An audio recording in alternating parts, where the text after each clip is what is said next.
ഇത് നമ്മൾ international organisations എന്ന് പറയുന്ന ടോപ്പിക്കിലെ ഇമ്പോർട്ടൻ്റ് ആയിട്ടുള്ള ഏരിയാസ് ആണ് കവർ ചെയ്യുന്നത്.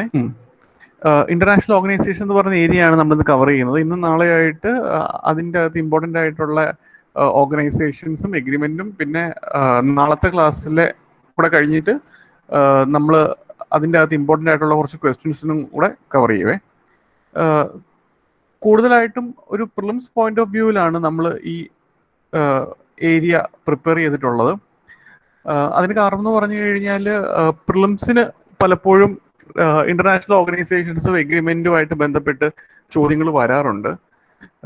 പിന്നെ മനസ്സിലാക്കേണ്ട ഒരു കാര്യം എന്ന് പറഞ്ഞു കഴിഞ്ഞാൽ രണ്ട് രീതിയിലാണ് പൊതുവെ ചോദ്യങ്ങൾ ചോദിക്കുന്നത്. ഇപ്പൊ ഇമ്പോർട്ടൻ്റ് ആയിട്ടുള്ള ഓർഗനൈസേഷൻസ് ഉണ്ടല്ലോ, നമ്മൾ എപ്പോഴും പത്രങ്ങളിൽ കാണുന്ന ഓർഗനൈസേഷൻസ്, അതേപോലെ തന്നെ എഗ്രിമെന്റ്സ് എപ്പോഴും പത്രങ്ങളിൽ കാണുന്നത് ഭയങ്കര പ്രൊമനന്റ് ആയിട്ടുള്ളത്, അതിന്റെ ഡീറ്റെയിൽഡ് ആയിട്ടുള്ള ചോദ്യങ്ങൾ വരാം.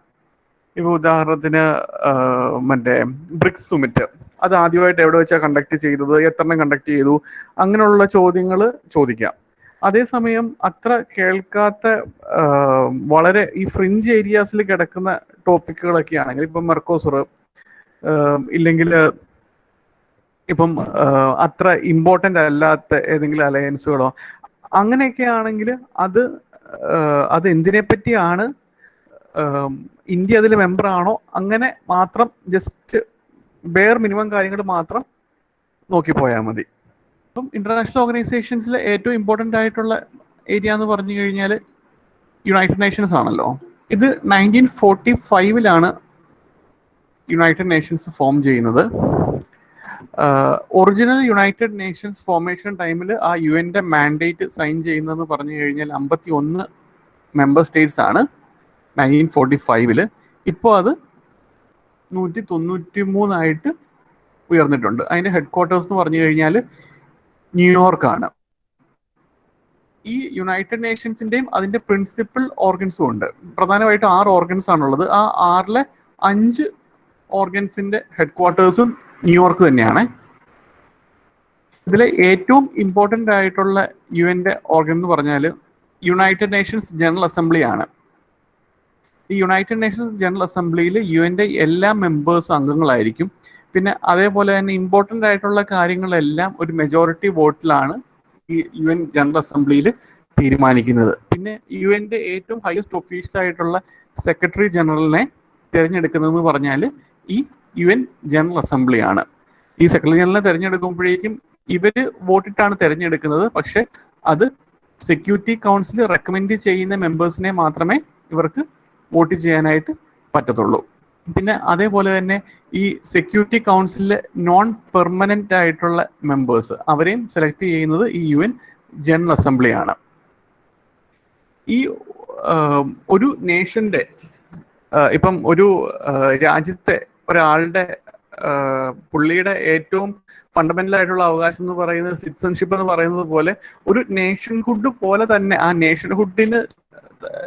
നേഷൻഹുഡ് റെക്കഗ്നൈസ് ചെയ്യുന്നതിൽ ഇമ്പോർട്ടൻ്റ് ആയിട്ടുള്ള ഒരു കാര്യമായിട്ടാണ് UN മെമ്പർഷിപ്പിനെ പലരും കാണുന്നത്.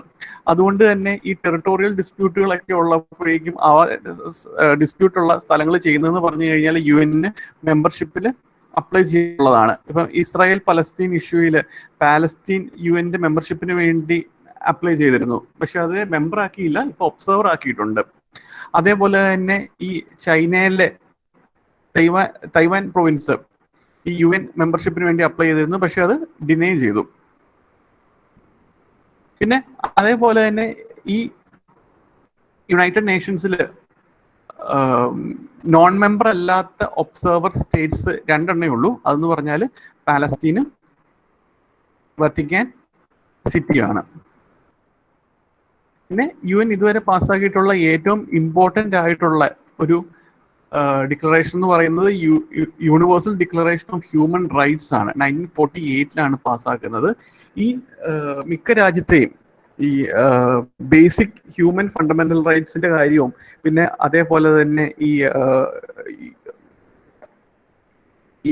മറ്റേ ഹ്യൂമൻ റൈറ്റ്സ് കമ്മീഷനും അതേപോലെ തന്നെ ഹ്യൂമൻ റൈറ്റ് ലോസും ഒക്കെ ബേസ് ചെയ്തിരിക്കുന്നത് ഈ യൂണിവേഴ്സൽ ഡിക്ലറേഷൻ ഓഫ് ഹ്യൂമൻ റൈറ്റ്സുമായിട്ട് ബന്ധപ്പെട്ടാണ്.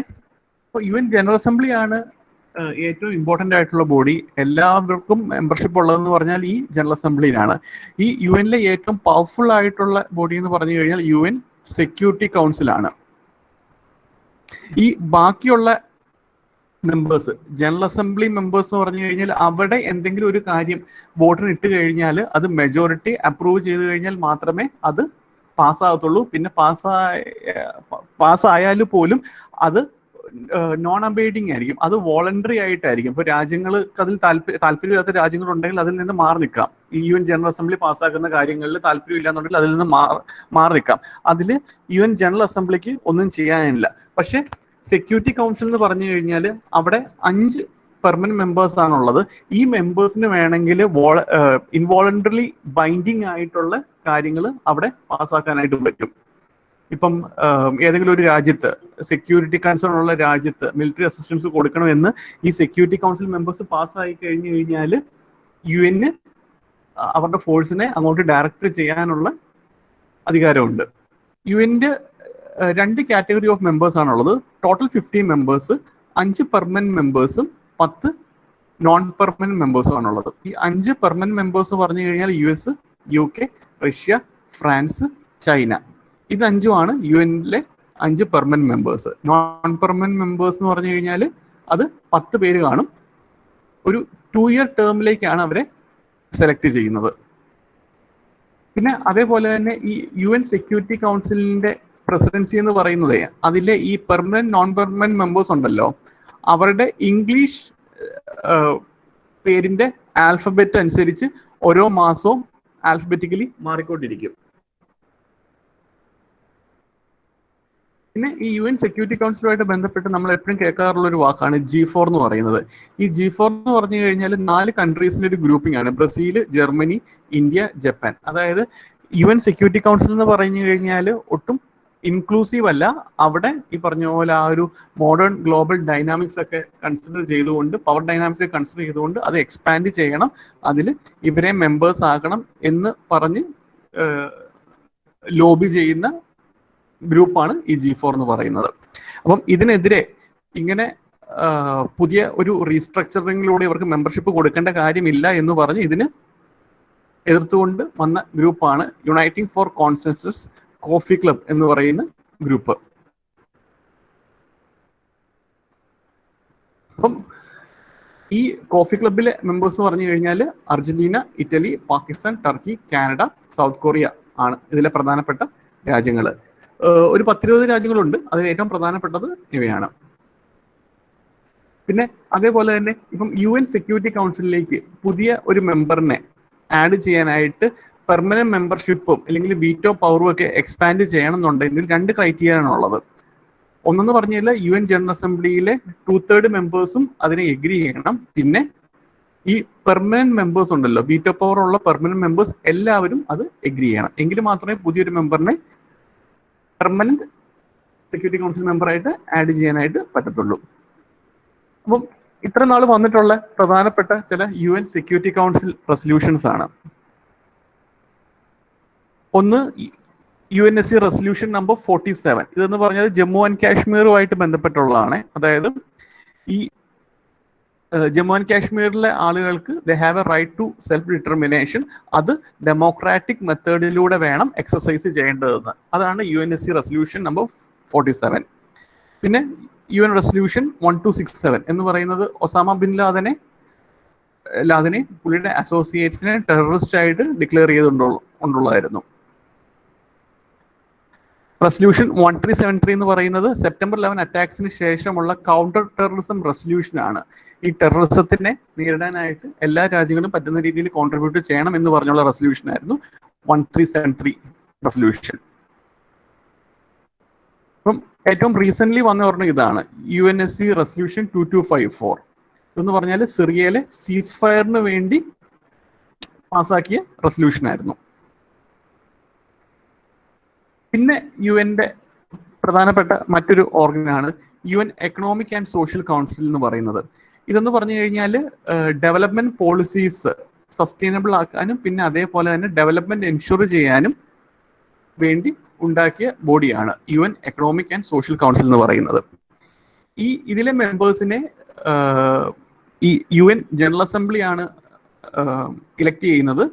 ഒരു 3 year ടേമിലേക്കാണ് ഈ മെമ്പേഴ്സിനെ ഇലക്ട് ചെയ്യുന്നത്. ടോട്ടൽ 54 മെമ്പേഴ്സ് കാണും. അവരെ ഒരു 3 year ടേമിലാണ് ജനറൽ അസംബ്ലി ഇലക്ട് ചെയ്യുന്നത്.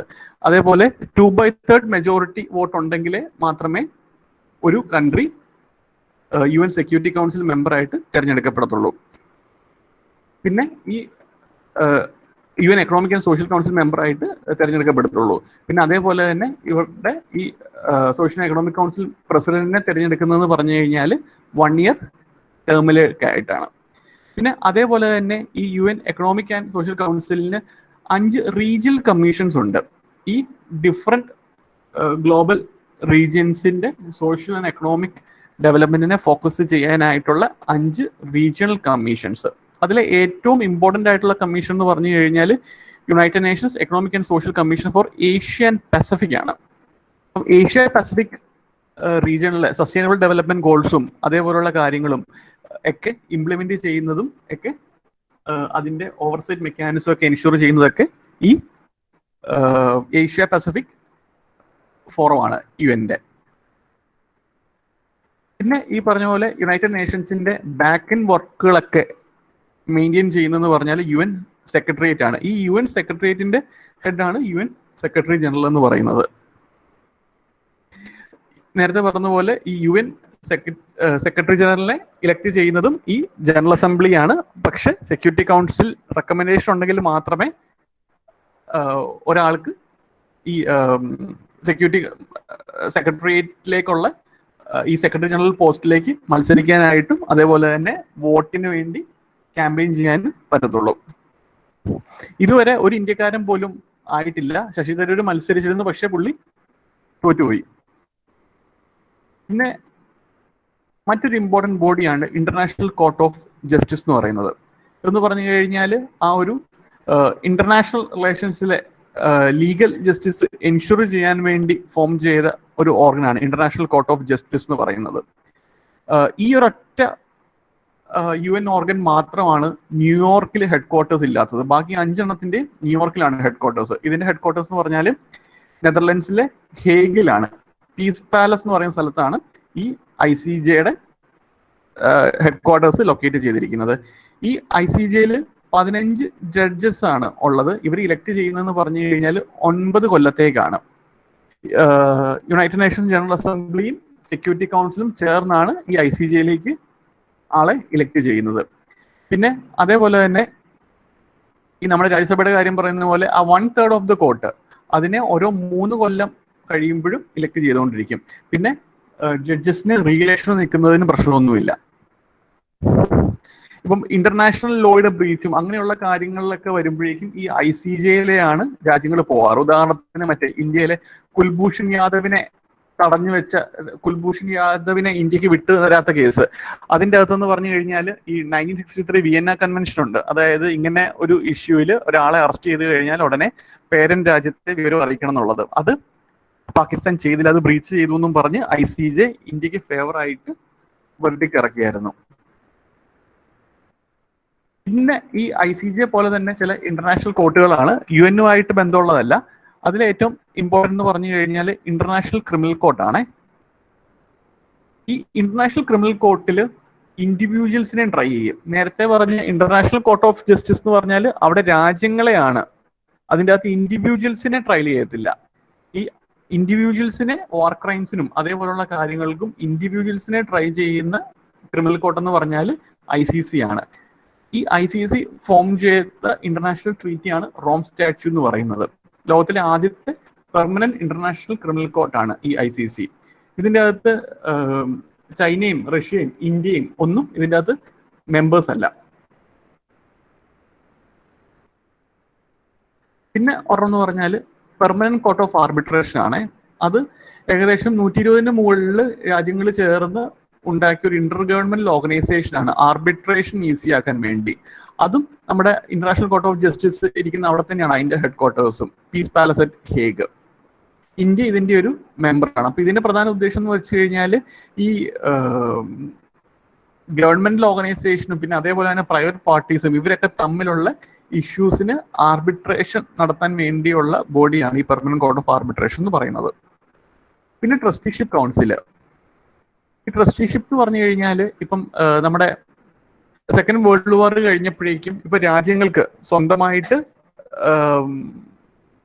ഇപ്പം അവർക്ക് ആ ഒരു സ്റ്റേറ്റ്ഹുഡ് അസർട്ടൻ ചെയ്യാനും അഡ്മിനിസ്റ്റർ ചെയ്യാനും ഉള്ള ആ ഒരു പ്രാപ്തി ഇല്ല എന്നുണ്ടെങ്കിൽ ഈ ട്രസ്റ്റിഷിപ്പിന്റെ കീഴിൽ അവരെ ഓവർസൈറ്റിനായിട്ട് വെക്കും.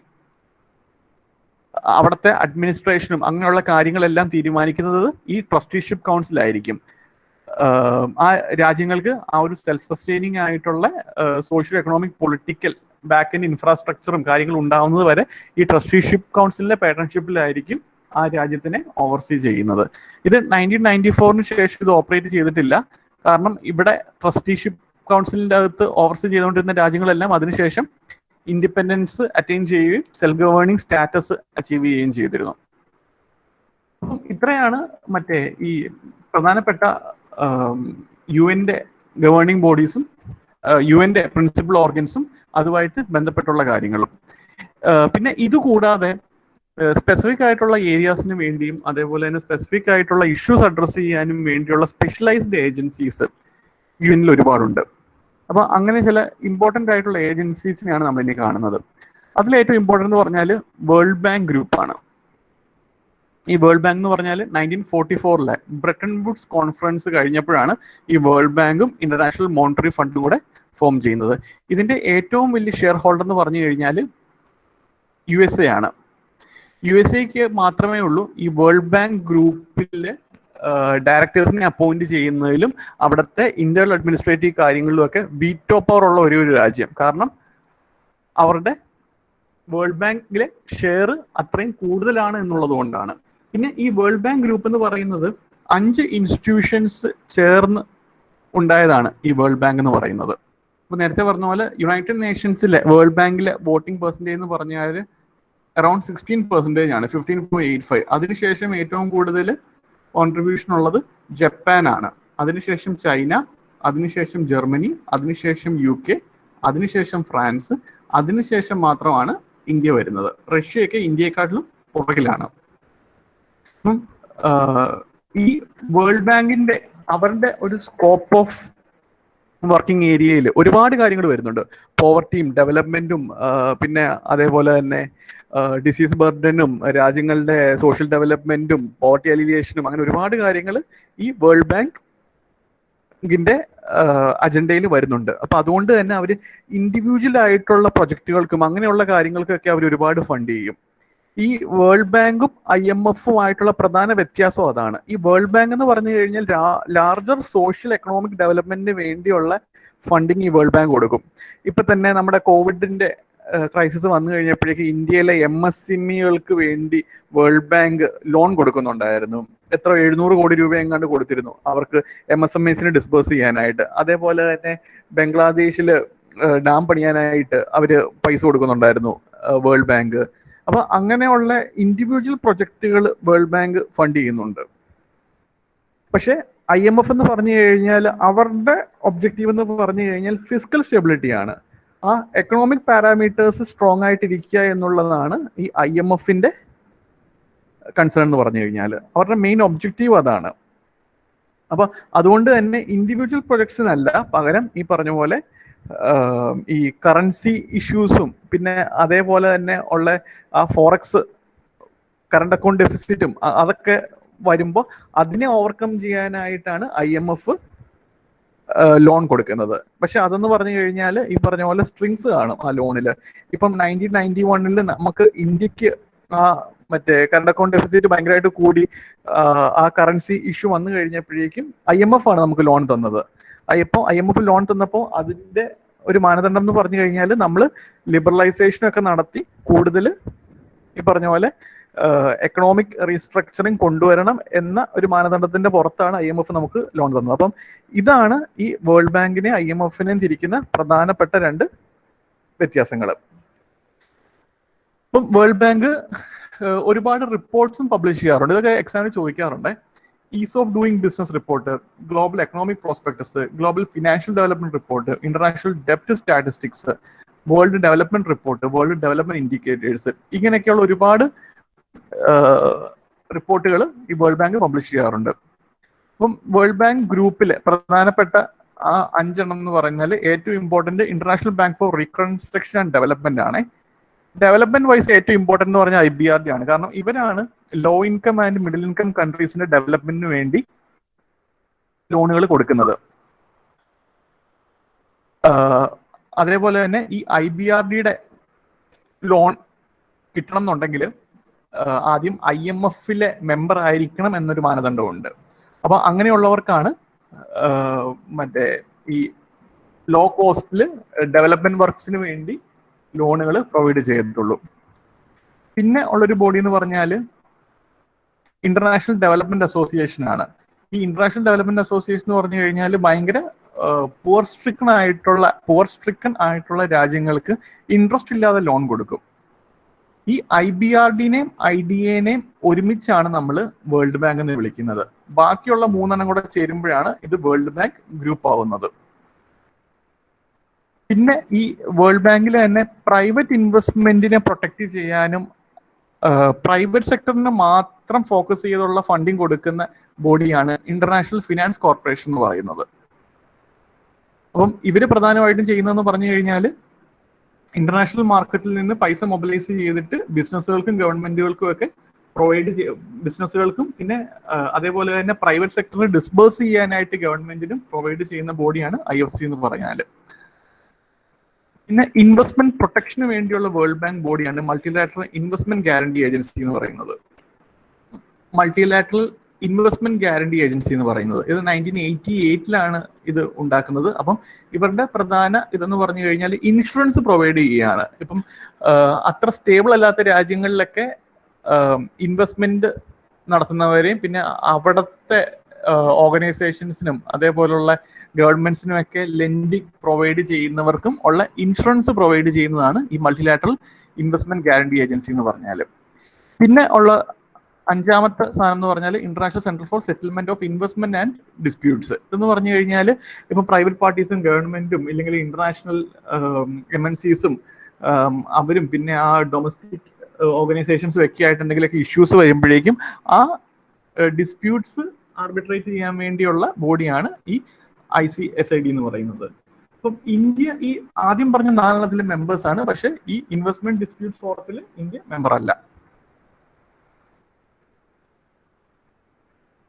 IMF-ന്റെ കാര്യം ഞാൻ ഈ പറഞ്ഞ സാധനമേ ഉള്ളൂ.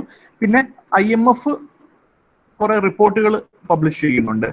നേരത്തെ പറഞ്ഞ പോലെ ഫിസിക്കൽ സ്റ്റെബിലിറ്റി ആണ് അവർ ഉദ്ദേശിക്കുന്നത് എന്നുള്ളത് കൊണ്ട് തന്നെ നേരത്തെ വേൾഡ് ബാങ്കിന്റെ കാര്യം പറഞ്ഞതുപോലെ തന്നെ ഡൈവേഴ്സ് ആയിട്ടുള്ള ഏരിയാസിലൊന്നും അവർ റിപ്പോർട്ട് പബ്ലിഷ് ചെയ്യുന്നില്ല. ഫിനാൻഷ്യൽ സ്റ്റെബിലിറ്റി, എക്കണോമിക് ഔട്ട്ലുക്ക്, അങ്ങനെ അവരുടെ ഡൊമൈനിലുള്ള റിപ്പോർട്ടുകളാണ് അവരിപ്പോഴും പബ്ലിഷ് ചെയ്യാറ്.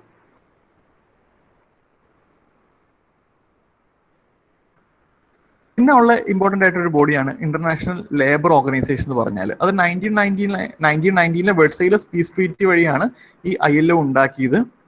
ഇപ്പോൾ ലോകത്തിലെ ആദ്യത്തെ ട്രൈപാർട്ടി എഗ്രിമെന്റ് വഴി അഡ്മിനിസ്റ്റർ ചെയ്യുന്ന ബോഡി എന്നാണ് നമ്മൾ ILO വിളിക്കുന്നത്. അതായത് ഒരു ട്രൈപാർട്ടി മാനേജ്മെന്റ് സെറ്റപ്പ് ഉള്ള ഒരേ ഒരു ഇന്റർനാഷണൽ ബോഡിയാണ് ഈ ILO എന്ന് പറഞ്ഞാൽ.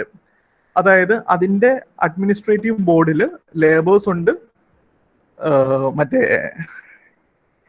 ഇൻഡസ്ട്രിയലിസ്റ്റ് ഉണ്ട്, പിന്നെ അതേപോലെ തന്നെ ഗവൺമെന്റ്സും ഉണ്ട്. ആ എല്ലാ സ്റ്റേക്ക് ഹോൾഡേഴ്സിനും ഒരു സ്റ്റേക്ക് കൊടുത്തുകൊണ്ട് അഡ്മിനിസ്ട്രേറ്റ് ചെയ്യുന്ന ഒരേ ഒരു ഇന്റർനാഷണൽ ബോഡിയാണ് ഈ ILO എന്ന് പറഞ്ഞാൽ. ആദ്യം വെർസൈലസ് പീസ് ട്രീറ്റിയുടെ ഭാഗമായിട്ട് നമ്മുടെ ലീഗ് ഓഫ് നേഷൻസിന്റെ ഭാഗമായിട്ടാണ് ഈ ILO തുടങ്ങുന്നത്. അതിനുശേഷം നമ്മുടെ UN-ന്റെ ഭാഗമായി ഇവരാണ് ഗ്ലോബൽ വേജ് റിപ്പോർട്ട് പബ്ലിഷ് ചെയ്യുന്നത്. പിന്നെ അതേപോലെ തന്നെ ഇവരുടെ ഹെഡ് ക്വാർട്ടേഴ്സ് എന്ന് പറഞ്ഞാൽ ജനീവയിലാണ്, സ്വിറ്റ്സർലൻഡിൽ. പിന്നെ മറ്റൊരു ഇമ്പോർട്ടൻറ്റ് ബോഡിയാണ് ഫുഡ് ആൻഡ് അഗ്രികൾച്ചർ ഓർഗനൈസേഷൻ എന്ന് പറയുന്നത്. ഈ നമ്മുടെ ഇപ്പൊ ഒരു രാജ്യത്തിൽ നിന്ന് ഫുഡും അതേപോലെ തന്നെ പച്ചക്കറികളും ഒക്കെ എക്സ്പോർട്ട് ചെയ്യുമ്പോൾ ഉള്ള ഈ സ്റ്റാൻഡേർഡ് ഒക്കെ ഉണ്ടല്ലോ, ഇപ്പൊ യൂറോപ്പിലൊക്കെ എക്സ്പോർട്ട് ചെയ്യുമ്പോൾ നമ്മൾ നോക്കുന്ന സ്റ്റാൻഡേർഡ് എന്ന് പറഞ്ഞു കഴിഞ്ഞാൽ കോഡെക്സ് അലിമെന്ററീസ് കമ്മീഷൻ ആണ്. ഈ സ്റ്റാൻഡേർഡ് ഒക്കെ സെറ്റ് ചെയ്യുന്നതും അത് റിവൈസ് ചെയ്യുന്നതും ഒക്കെ FAOയും WHO കൂടെ കൂടിയാണ്. അപ്പോൾ ഇവരുടെ ഏറ്റവും ഇമ്പോർട്ടൻ്റ് ആയിട്ടുള്ള കൺവെൻഷൻ എന്ന് പറയുന്നത് ഇന്റർനാഷണൽ പ്ലാൻ പ്രൊട്ടക്ഷൻ കൺവെൻഷൻ ആണ്. അതായത് ഈ കൾട്ടിവേറ്റിംഗ് പ്ലാന്റ്സിന്റെ ജനറ്റിക് ഡൈവേഴ്സിറ്റി പ്രൊട്ടക്ട് ചെയ്യാനും പിന്നെ അതേപോലെ തന്നെ പെസ്റ്റ് ഇഷ്യൂസിൽ നിന്നൊക്കെ പ്രൊട്ടക്ട് ചെയ്യാനുമായിട്ടൊക്കെയുള്ള കൺവെൻഷനാണിത്. പിന്നെ യുനെസ്കോ കൾച്ചറൽ ഹെറിറ്റേജിന്റെ പ്രൊട്ടക്ഷന് വേണ്ടിയുള്ള ഓർഗനൈസേഷനാണ് പ്രൈമർലി. അല്ലാത്ത കാര്യങ്ങളും ഉണ്ട്, പക്ഷെ പ്രൈമർലി യുനെസ്കോയുടെ ഉദ്ദേശം എന്ന് പറഞ്ഞാൽ കൾച്ചറൽ പ്രൊട്ടക്ഷൻ ആണ്. അപ്പം ഇന്ത്യയിൽ തന്നെ ഇൻടാഞ്ചിബിൾ കൾച്ചറൽ ഹെറിറ്റേജ് ആയിട്ട് representative list of intangible cultural heritage എന്ന് പറഞ്ഞ് 13 യുനെസ്കോ സെലക്ട് ചെയ്തിട്ടുണ്ട്.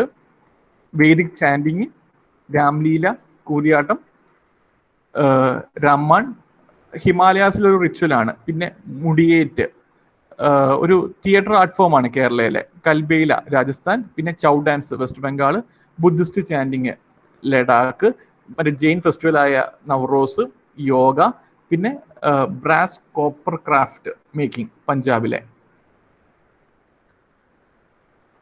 പിന്നെ മണിപ്പൂരിലെ റിച്വൽ സിംഗിങ് ആയ സങ്കീർത്തന. ഈ 13 ഇന്ത്യയിലെ ഇൻടാഞ്ചിബിൾ കൾച്ചറൽ ഹെറിറ്റേജ് ആയിട്ട് യുനെസ്കോ സെലക്ട് ചെയ്തിരിക്കുന്നത്. ഈ യുനെസ്കോ ആയിട്ട് ലൈസനിങ് ചെയ്യുന്ന ഇന്ത്യൻ ഓർഗനൈസേഷൻ എന്ന് പറഞ്ഞാൽ സംഗീത നാടക അക്കാദമിയാണ്. ഒരെണ്ണം കൂടെ ഉണ്ട്, കുംഭമേളയുണ്ട്. ഈ നമ്മുടെ യുണൈറ്റഡ് നേഷൻസിൽ ഒബ്സർവർ സ്റ്റാറ്റസ് കൊടുക്കുന്നതിന് മുമ്പായിട്ട് തന്നെ ഈ നമ്മുടെ പാലസ്തീന് യുനെസ്കോയിൽ മെമ്പർഷിപ്പ് കൊടുത്തിരുന്നു. അപ്പം അതിൽ പ്രതിഷേധിച്ചുകൊണ്ട് അമേരിക്കയും ഇസ്രായേലും യുനെസ്കോയിൽ നിന്ന് ക്വിറ്റ് ചെയ്തിരുന്നു. ഈ യുനെസ്കോയുടെ ഓൾമോസ്റ്റ് 65% ഫണ്ടിങ് എന്ന് പറഞ്ഞു കഴിഞ്ഞാൽ ഈ US നിന്നാണ് വന്നുകൊണ്ടിരുന്നത്. അതുകൊണ്ട് ഇപ്പൊ കഴിഞ്ഞ വർഷം ഒരു വാർത്ത ഉണ്ടായിരുന്നു, അവർ ആ ഫണ്ടിന് വേണ്ടി ഭയങ്കരമായിട്ട് സ്ട്രഗിൾ ചെയ്യുകയാണ്. അപ്പം അത് ഈ ലോകത്തെല്ലായിടത്തും ഉള്ള കൾച്ചറൽ കാര്യങ്ങളുടെ കൺസർവേഷനെയൊക്കെ അത് സാരമായിട്ട് ബാധിക്കുന്നുണ്ടെന്ന് പറഞ്ഞ് ഒരു വാർത്തയുണ്ടായിരുന്നു.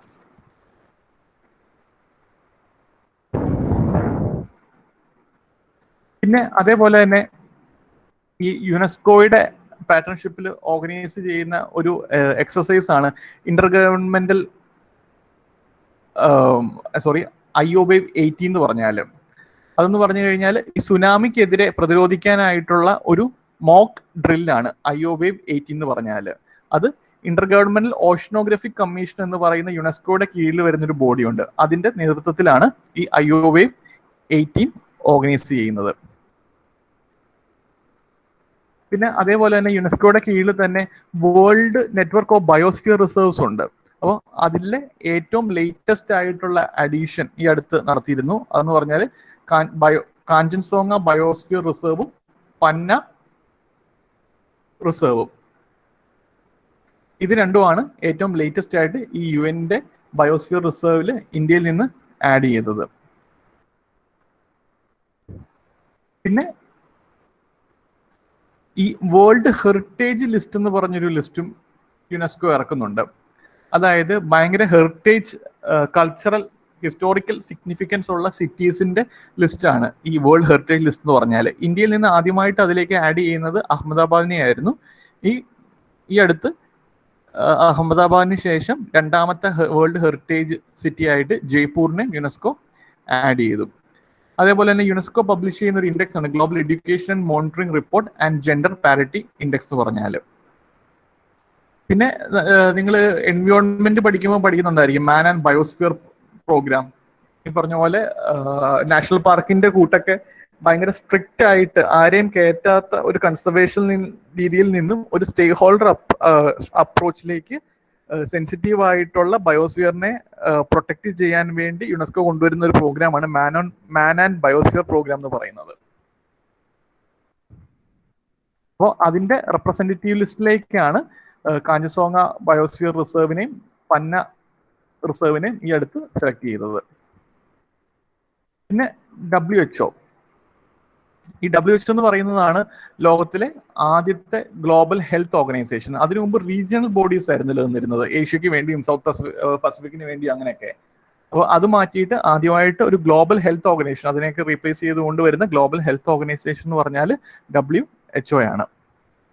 ഈ WHO supreme decision making body എന്ന് പറഞ്ഞാൽ വേൾഡ് ഹെൽത്ത് അസംബ്ലി ആണ്. എല്ലാ മെമ്പർ സ്റ്റേറ്റ്സും കോൺസെൻസലി കാര്യങ്ങൾ തീരുമാനിക്കുന്ന ഒരു വെന്യൂ ആണ് വേൾഡ് ഹെൽത്ത് അസംബ്ലി എന്ന് പറഞ്ഞാൽ. ഇപ്പം ഇന്റർനാഷണൽ പാൻഡമിക്സിനെ റിപ്പോർട്ട് ചെയ്യുന്നതും അതിനെ പാൻഡമിക് ആയിട്ട് പ്രഖ്യാപിക്കുന്നതും അതിന് പേരിടുന്നതൊക്കെ WHO ആണ്. ഇപ്പം ഈ സാഡ്സ് സിൻഡ്രത്തിനെ, ഈ സാഡ്സ് മറ്റേ റെസ്പിറേറ്ററി സിൻഡ്രമായ കൊറോണ വൈറസ് 2 COVID-19 പേരിട്ടതും WHO ആണ്. അതിനൊരു പബ്ലിക് ഹെൽത്ത് എമർജൻസി ആയിട്ട് അവർ 2020 പ്രഖ്യാപിക്കുന്നത്. International maritime organisation UK headquarters ഉള്ള ഒരേ ഒരു UN സ്പെഷ്യൽ ഏജൻസിയാണ് ഇന്റർനാഷണൽ മാരിടൈം ഓർഗനൈസേഷൻ എന്ന് പറയുന്നത്. മാരിടൈം അഫയേഴ്സിന് വേണ്ടി മാത്രമായിട്ട് എക്സ്ക്ലൂസീവ് ഉണ്ടാക്കുന്ന ആദ്യത്തെ ഇന്റർനാഷണൽ ബോഡിയും IMO ആണ്. അപ്പോൾ അവരുടെ പ്രധാനപ്പെട്ട ഫോക്കസ് ഏരിയാസ് 2 ഒന്നെന്ന് പറഞ്ഞാൽ സേഫ്റ്റിയും, മാരിടൈം സേഫ്റ്റിയും, പിന്നെ പൊല്യൂഷനും. ഈ മാരിടൈം സേഫ്റ്റിയും പൊല്യൂഷനും, എൻവയോൺമെന്റൽ പൊല്യൂഷനും, ഈ 2 ഏരിയാസ് ഫോക്കസ് ചെയ്താണ് ഈ IMOയുടെ ഓൾമോസ്റ്റ് എല്ലാ വർക്കുകളും നടക്കുന്നത്. പിന്നെ ഈ ഏവിയേഷനുമായിട്ട് ബന്ധപ്പെട്ടുള്ള സേഫ്റ്റിക്ക് വേണ്ടിയും പിന്നെ അതിൻ്റെ എമിഷനും എൻവയോൺമെന്റൽ പ്രൊട്ടക്ഷനും അങ്ങനെയുള്ള കാര്യങ്ങളൊക്കെ റെഗുലേറ്റ് ചെയ്യാനായിട്ട് തുടങ്ങിയ ബോഡിയാണ് ഇന്റർനാഷണൽ സിവിൽ ഓർഗനൈസേഷൻ എന്ന് പറയുന്നത്. ചിക്കാഗോ കൺവെൻഷൻ എന്ന് പറയുന്ന കൺവെൻഷൻ കാനഡയെ വെച്ച് നടത്തിയ ശേഷമാണ്, ചിക്കാഗോ കൺവെൻഷൻ എന്ന് പറയുന്ന ഒരു കൺവെൻഷന് ശേഷമാണ് ഈ സിവിൽ ഏവിയേഷൻ ഓർഗനൈസേഷൻ രൂപീകരിക്കുന്നത്. അതിന്റെ ഹെഡ്ക്വാർട്ടേഴ്സ് എന്ന് പറഞ്ഞു കഴിഞ്ഞാൽ മോൺട്രിയൽ, കാനഡയിലാണ്. ഈ പറയുന്ന ഇന്റർനാഷണൽ ബോഡീസിനൊന്നും ഈ ലോക്കൽ നാഷണൽ ഗവൺമെന്റ്സിന്റെ പുറത്ത് ഒരു അധികാരവും ഇല്ല. ഈവൻ ബൈൻഡിങ് ആണെന്ന് പറയുന്ന കാര്യങ്ങൾ പോലും അവരത് ചെയ്തില്ല എന്നുണ്ടെങ്കിൽ ഒരു പ്യൂണിറ്റീവ് മെഷർ എടുക്കാനായിട്ട് പറ്റില്ല. ഈ ബൈൻഡിങ് എന്ന് പറഞ്ഞു കഴിഞ്ഞാൽ കൃത്യമായിട്ട് എന്തൊക്കെ ചെയ്തു എന്ന കാര്യങ്ങൾ ബാക്ക് റിപ്പോർട്ട് ചെയ്യണമെന്ന് മാത്രമേ ഉള്ളൂ ബൈൻഡിങ് കൊണ്ട് മീൻ ചെയ്യുന്നത്. ഇപ്പൊ ഒരു കാര്യം ബൈൻഡിങ് ആയിട്ട് അത് ഗവൺമെന്റ് ചെയ്തില്ല എന്നുണ്ടെങ്കിൽ അവരെ കൊണ്ട് ചെയ്യിപ്പിക്കാനായിട്ടുള്ള ഇംപ്ലിമെന്റേഷൻ മെക്കാനിസം ഒന്നിനും ഇല്ല. ഇതെല്ലാം എന്താ പറയുന്നത്, ഇന്റർനാഷണൽ ഓർഗനൈസേഷൻസിലെ മെമ്പർഷിപ്പും അവരുടെ കാര്യങ്ങളോട് അബൈഡ് ചെയ്യുന്നതും ഒക്കെ വോളണ്ടറി ആണ്.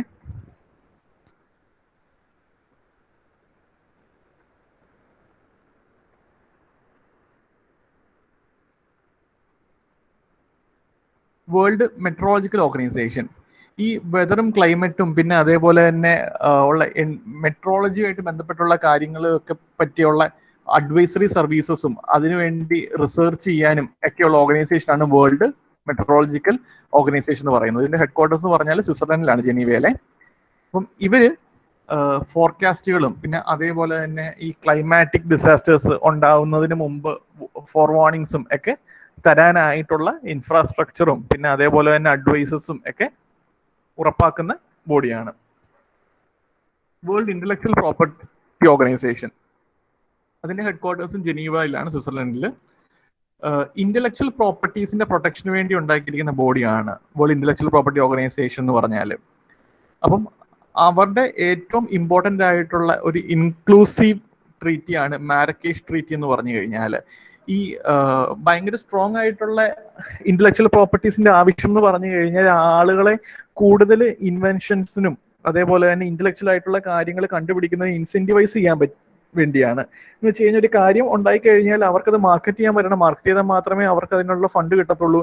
അവർക്കത് കൊമേഴ്ഷ്യലൈസ് ചെയ്താൽ മാത്രമേ പുതിയ കാര്യങ്ങൾ കണ്ടുപിടിക്കാൻ അവർക്കൊരു മോട്ടിവേഷൻ ഉണ്ടാകത്തുള്ളൂ. അപ്പോൾ അങ്ങനെയുള്ള പ്രോഫിറ്റ് മോട്ടീവ് ആയിട്ടുള്ള ഇൻവെൻഷൻസ് അതൊരു ഇൻക്ലൂസീവ്നെസ്സിനെതിരെ പോകരുത് എന്ന് കരുതി അവര് പാസ്സാക്കിയ ട്രീറ്റിയാണ് മാർക്കേഷ് ട്രീറ്റ് എന്ന് പറഞ്ഞു കഴിഞ്ഞാൽ. അതായത് IP റൈറ്റ്സ് ഉള്ള വർക്കുകൾ പോലും ഈ ഡിസേബിൾഡ് ആയിട്ടുള്ള ബ്ലൈൻഡ്സിനും വിഷ്വലി ഇംപയർഡിനും പ്രിന്റ് ഡിസേബിൾഡും ആയിട്ടുള്ളവർക്കൊക്കെ വേണ്ടി കൺവേർട്ട് ചെയ്യാനായിട്ട് പറ്റണം എന്ന് പറയുന്ന ട്രീറ്റിയാണ് ഈ മാർക്കേഷ് ട്രീറ്റ് എന്ന് പറയുന്നത്. അപ്പം ഈ ഇന്റലക്ച്വൽ പ്രോപ്പർട്ടി റൈറ്റ്സിൽ റെക്കഗ്നൈസ് ചെയ്തിട്ടുള്ള റൈറ്റ് എന്ന് പറഞ്ഞാൽ ഒന്ന് കോപ്പിറൈറ്റ്. കോപ്പിറൈറ്റ് എന്ന് പറഞ്ഞാൽ ആർട്ടിസ്റ്റിക് ആയിട്ടുള്ള കാര്യങ്ങൾക്ക് കൊടുക്കുന്ന പ്രൊട്ടക്ഷൻ ആണ്. ബുക്ക്, പാട്ട്, സിനിമ, വെബിലെ കണ്ടന്റ്, അതൊക്കെയാണ് കോപ്പിറൈറ്റ് എന്ന് പറഞ്ഞാൽ. പേറ്റന്റ് എന്ന് പറഞ്ഞു കഴിഞ്ഞാൽ കൂടുതലും കൊമേഴ്ഷ്യലൈസ് ചെയ്യാവുന്ന ടെക്നിക്കൽ സാധനങ്ങൾക്ക് കൊടുക്കുന്നതാണ് പേറ്റന്റ് എന്ന് പറഞ്ഞാൽ. ഇപ്പം ഒരു പുതിയ